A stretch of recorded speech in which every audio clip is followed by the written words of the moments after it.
from my hand. Give me your life, your religion, and your land. Confounded words spoken by strangers who had come to bring you the hell that they came to save you from. Hi, one earth, one sky. Hi, one voice, one cry. Hi, one voice, one cry. I searched for an answer where the wind was standing still. Danced with a shaman by the fire on the hill. His eyes darkly narrow, in his magic he was lost. He stirred ancient memories, ancient spirits, ancient thoughts. Hi, one earth, one sky. Hi, one voice, one cry. Hi, one voice, one cry. Long have we lain, burned by fire, burned by flames. We share one hunger, we share one anger, we share one pain. Bring down the mountains, shake the ground and crack. Take my hand, precious light, and lead me down through endless night. I'm drifting away from you. Okay. Take away these shades of blue. I was wrong to say goodbye. That I was strong was just a lie that led me to this lonely place. Wishing I could hear your voice and touch your face. Ooh, precious light. Good morning, good Winding morning. roads All the way I from have Southern California. taken. Countless mornings I awaken, calling out your name. And just as Can you hear? you come round hear you. again. Painted sky, split wide open, and mend this heart. That was Jimmy Lee Young's Precious Light, a tribute to Joanne Shenandoah. I'd like to read a little bit about Jimmy Lee's bio. He will be coming on next, right after this. Grammy artist Jimmy Lee Young is of Maya, Wayuu, and Arawak Native American lineage.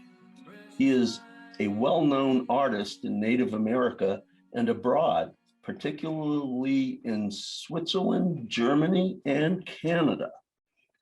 He released his first CD, Apache, in 2001 and was nominated in the category of Best New Group at the Native American Music Awards, the NAMMYs, in 2002. The CD also won awards at the Rock City Music Awards in Los Angeles for Best Pop and Best Rock Song, and at the LA Musica Awards for Native American Artist of the Year, which he has won 3 times. In 2004, the second release, Maya, exploded onto the Native American music scene, earning a double nomination at the NAMMYs for Male Artist of the Year and Song of the Year, winning the latter. He garnered 5 nominations at the Indian Summer Music Awards, winning for Best Classic Rock Song and Best Country Song. It won a double nomination at the Rock City Music Awards, winning both the Native and Pop Song category, and again at the LA Music Awards, winning Best Pop Song and Native American Artist of the Year. The CD was also a finalist in the Song of the Year category at the 49th Grammy Awards for the title song Maya, a tribute to his mother's tribal people. Jimmy Lee has performed in places like Switzerland, Canada. His concerts caught the eyes and ears of national recording company Pony Records. Jimmy was signed to a recording contract releasing the single The She-Wolf, which was released internationally to critical acclaim and garnered a nomination for Best International Song at the NAMMYs. With the 2011 release of Great Spirit, the fourth CD, Jimmy once again swept the music awards scene with a triple nomination at the NAMMYs, 5 nominations, and 2 wins at the Indian Summer Music Awards in Milwaukee, in Los Angeles at the LA Music Awards, and others. By 2019, Jimmy Lee has amassed over 47 nominations nationwide and in Canada, winning 32 national music awards, including the prestigious Silver Arrow Award from 2007 to 2019. Jimmy Lee performs with a full band of 6 musicians, or as an acoustic duet with drummer and founding member Gil Gabaldon II, or as a solo singer acoustic guitarist. His songs are influenced heavily by the sounds of the 60s and 70s and cross all genres from folk, pop, hard rock, and country, with a Southern California flavor wrapped in Native American instrumentation and themes. His lyrics are unforgettable, as well as his beautiful voice and soaring vocals. Jimmy Lee Young is the quintessential singer, songwriter, and performer who can bond with audiences of all ages and whose performances are appropriate for any venue. I would like to introduce Jimmy Lee Young. He's here. We're going to be interviewing him. And that is quite a bio. We are really happy to have Jimmy Lee Young join us here on Moccasin Tracks. And can you hear us okay? Good morning. I can hear you just fine. Thank you for that wonderful introduction. You're welcome. Yeah, Welcome. You Good know, to see you. we played Precious Light, which is a beautiful, beautiful song. It was a tribute song, an honor song for Joanne Shenandoah. And of course, we all voted for the Native American Music Awards, which won't be announced until the fall. But could you tell us a little bit about, how this came about, why you wanted to do a tribute song for Joanne? Well, it all started, I had this beautiful song, and I write all the time, so I've got all these songs to do. And Joanne and I had heard about her. She's a legend in Native America, and I'd heard about her, and we were at the NAMMYs, and I just had to get a piece. So I walked up to her and I said, hi, real humble because I was scared. And I said, hi, I'm Jimmy Lee Young. Well, I had 3 nominations that year. I ended up winning 1 for like a group song we did. But I had these little nominations. I was all excited. And I went up to Joanne. I said, hi, I'm Jimmy Lee Young. And she opened her eyes and said, I know. And I was like, you know who I am? Yes. She said, you're making waves around here. And I was like, wow, Joanne Shenandoah knows who I am. And so we vowed to get together and to do some songs. And, we bump into each other. Like, I was at Indian Summer. We had 5 nominations. I think it was 2011. And we won twice. And she was the MC that night. And we did a song, and it was called Chippewa Wind. And she said, could we do a little bit more of that? That was a real good folk song. And she had the whole audience singing along. Oh, beautiful. So we had this bond. And finally, when I was doing this album, I said, we're in pandemic and we're locked up and I'm trying to make a record. And I said, I called her up and I said, Joanne, I've got these songs. She said, great. I said, well, we'll work out the details. Let me know. And so we got Precious Light done. There were 2 more scheduled. And we got Precious Light done and we got it submitted to the NAMMYs. And then I got the phone call that she was on her last breaths, that she was passing away. And so after she died, of course, all of our plans were gone. That was it. And so I said, well, I think there should be something here that lives on from this friendship, from these memories that we shared. And it was turned out to be, the lyric turned out to apply and be the perfect song to give a tribute to her. Yeah, yeah. Oh, it's so beautiful.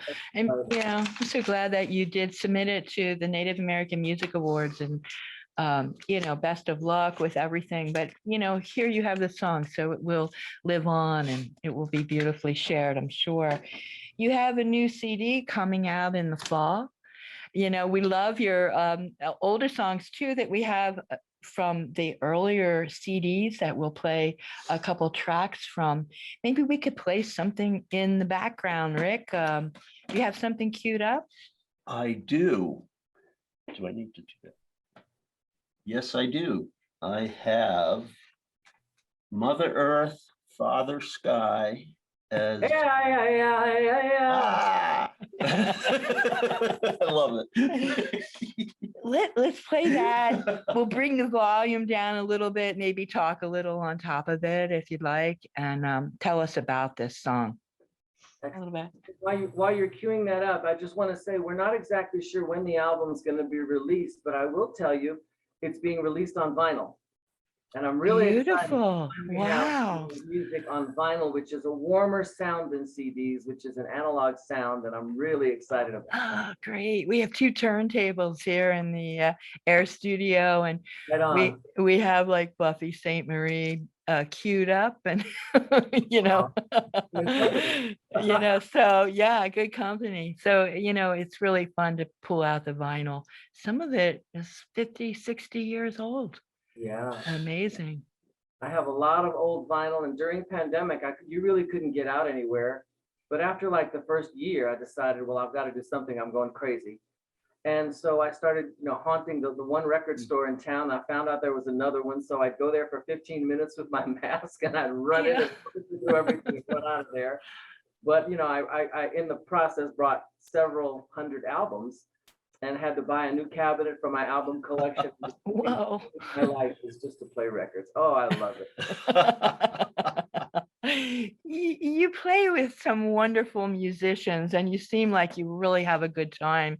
A few of your live performances are on the YouTube that people can look up and play those songs. You just like really get into your guitar playing, and tell us a little bit, how did music first come into your life? Well, I think it's because being from New Orleans, you're around music all the time. And my mom believed that we should have music in our lives. So when I was little, my mom joined one of those Columbia House. And so we would get all these records, and I was small, I was little, but I knew how to put a record on. The little things kids can learn. And so I used to just sit around and play music and sing to everything. And I mean, it was odd because like we would get Janis Joplin and we would get Frank Sinatra. Oh, wow. And so I did it my way, Jack Jones, to dream the impossible dream, Oh, 5 years old singing this, right? And I knew. Yeah. And so that was the start. And my mom and dad said that when I was 3 years old, they played Silent Night for me to go to sleep because they were Catholic. And so we were going to midnight mass. And they played Silent Night on repeat till I fell asleep. Well, I wake up and we go to mass, and the church's choir singing Silent Night, and they stop, and I kept going. I mean, loud, because I have this little guy with this big loud voice, right? Oh, wow. My mom said that people were trying to hush me, and the priest said, let them sing. It was kind of this moment. So that was my debut. I don't remember. This is family legend. But everybody believes that they were there. The whole family saw it. I don't remember it. Yeah. Well, you have continued with, a really wonderful big voice that we love to hear. And, do you have like any favorites? Like, are you, with this new work that you're doing, does it favor a certain genre, or are you continuing to write beautiful lyrics and with your full band? Well, some of the songs are old because when I started, and I mean long ago, many moons ago, I was afraid that I would run out of songs. And while I was working hard, and when you're under stress, I worked 2 jobs, one job to pay the bills, one job to fund the music, because recording is very, very expensive. And if you have a dream, you have to do everything you can for that dream when the time is there. So music is not something I'm going to do it next week or next year. You have to do it now. And so I wrote all these songs thinking, well, gee, I don't want to run out of music. Well, as the years went on, I kept writing. Now I'm older, and so I better do these songs before I don't have any more time left. And so I pulled out some of these old, beautiful songs, and one of them is called Night on Fire. And it's a beautiful, beautiful love song. It's just about taking somebody up into the sky, and that love can be like rainbow colors and the flash of the Milky Way in your eyes, and just all this beautiful imagery. And it's just a voice and a piano, and it's really beautiful. A couple of the other songs favor more rock and roll. A couple of the songs favor a little more Native American, because I like to do a mix of things, and I like an album to always be a trip you're going on.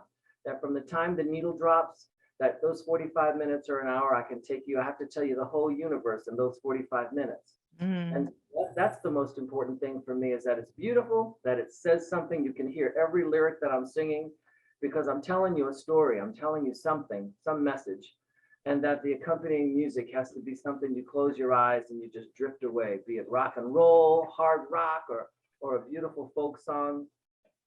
And so the new album favors all of those genres, and that the songs are a little different, that every album, you can tell it's us, but every album can't be a clone, that everyone has to be different. Yeah. You know, you recently posted on social media that you have heard back from listeners, people that may have been at concerts or that they hear your music, and it has been a healing experience for them. And I know Joanne often spoke of music as a healer. And I was just wondering if you would want to talk about that a little bit. And if you yourself feel like you're on a healing path when you're making music. Absolutely, because being inspired to make music can be a spiritual feeling, especially when it's late at night, it's midnight, everyone's asleep. The energy, I can walk outside, out in my backyard, and look up at the sky and take a deep breath and go back into my little home studio and sit there and play my guitar and write. But there's a different energy, it's a vibe, and it's something that I feel like I'm getting from the other side. Inspiration is a strange feeling, that you're hearing a record playing in your head that no one else can hear. It's an odd thing. And if your vibe is a good vibe, a positive vibe, sometimes when you're trying to convey a feeling, like for me, the happiest time I'm in is when I'm in a state of gratitude. And I don't mean because I'm older that you wake up in the morning glad you woke up. I'm glad that, for me, if I'm healthy and if the bills are paid, I'm okay. Because I come from work, this is where my struggle has come from. But over the years, writing different types of songs and getting the reaction from people, it kind of feeds into that. So from my audience, I give them something like Mother Earth, Father Sky, that's my big thank you to Mother Nature and to the big wide sky above us that we all share. And the chanting because I invent my own chants, they say that which is not traditional today could be traditional tomorrow. So maybe 100 years from now, somebody will be singing, hey, and feeling that, just saying, thank you, Mother Earth and Father Sky. I look out on the ocean, or I look out on the mountains. And I'd like for people to get that same feeling when they hear the song, to close your eyes and just drift away. And that's been the greatest gift, because that's what I had when Janis Joplin would sing, and I'd sing along, and much to the chagrin of my parents, who really didn't appreciate their 6-year-old singing some of those lyrics. Some of my stuff could get pretty raw, but they weren't too bad about it, and so, but to say that these artists influenced me for emotion, for feeling, that you're feeling something, and to feel something, you have to be telling them something. So lyrics and music and healing, all of those things wrapped together. It's all about, for me, conveying something that is deep and beautiful. Yeah. Oh, it is wonderful to get those pictures in my mind. And of you working late at night, and what has influenced you over time. And I think that you're in there's lots of folks who feel the same way. Those 60s and 70s were really special, and that music has influenced so many. So it's really cool to hear how you have continued to hold on to it and bring it out whenever you can, that influence, because it really is a message that we need to have today. The healing, the peace, the love, all these virtues that we really need to embrace today in the world. And I hear that in your music, so it always makes my heart sing to, have that, Me too. affirmation, like, oh, okay, there's someone else who is really on the same wavelength, you know On what I the mean? same wavelength. And I just reposted something the other day, because these interviews I do hopefully will bring a lot of the smaller native radio stations together into a bigger thing. That we Yes. are all these independent blogs and shows, if I appear on as many of them as possible, then that can be a thread through the weave, excuse me. Yes. And I just posted something the other day that Doc Shadow Bear, who is from Fort Wayne, Indiana, a really nice little show. I got a call from him a couple of years back, and he said, "Can I use your song for my show opener?" I said, "Sure." So I'm Great. seeing every Friday. It's on, all excited. And then we ended up getting audience and being asked to come to play in Indiana. So, the karma's good there. It come right back to us. But he posted something that he was helping someone that was really, really going through tough times. And I sent him a couple of CDs. I said, have him listen to Great Spirit and listen to some of these songs. And he said that woman listened to it over and over and over, and had to call him and say that the music gave her something to be happy about, gave her some healing, some good feeling, that she fell in love with the songs. Yeah. I understand this because I love finding an old artist or a new artist that you just fall in love with their music. I love following, and I listen to their album over and over and over till I sing it backwards until I'm brainwashed. And I found an old Fifth Dimension. Remember them? Oh yeah. I looked and I was in Barnes and Noble. I found a CD. And I took it home and I told him, "You got to hear this group. You got to hear this group." Well, everybody fell in love with it. So it was like the go-to for about a year.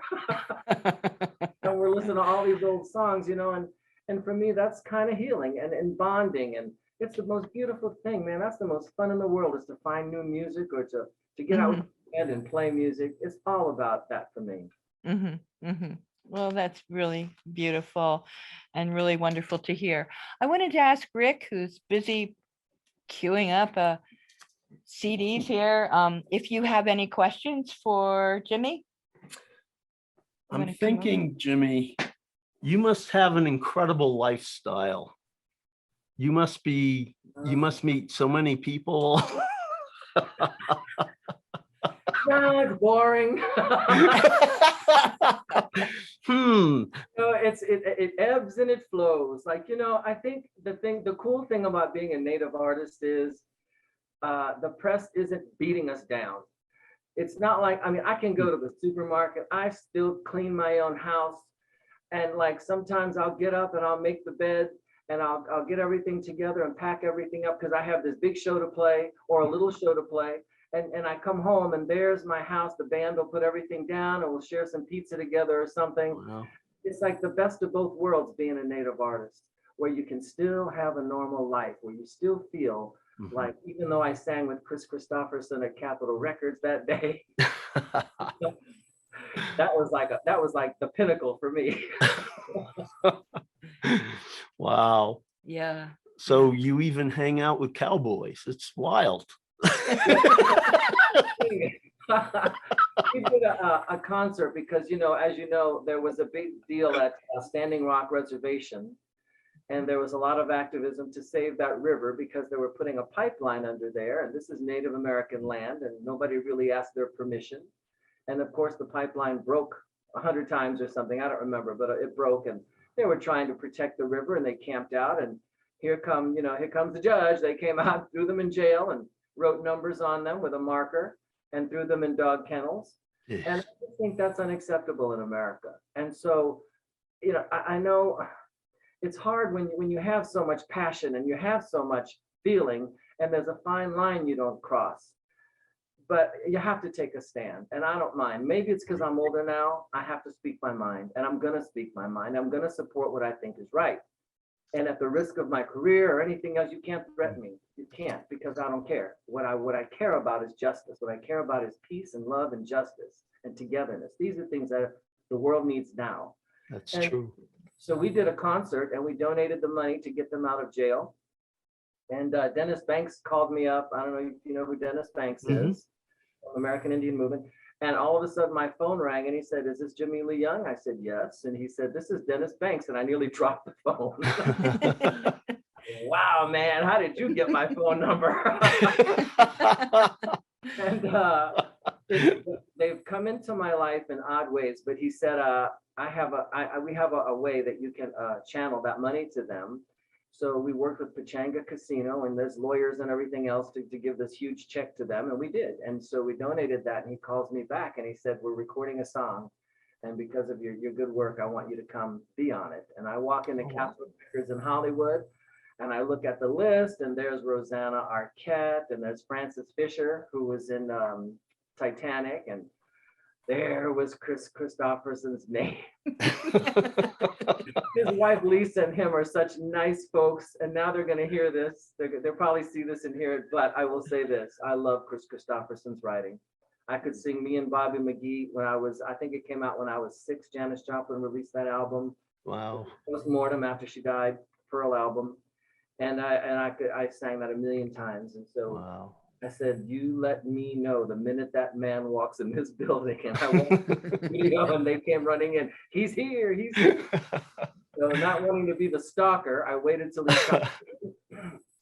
And at some point he turned around, he said, "Where do I go?" And I said, "Hi, Mr. Christopherson, I'm Jimmy Lee Young." And my head hanging low and scared.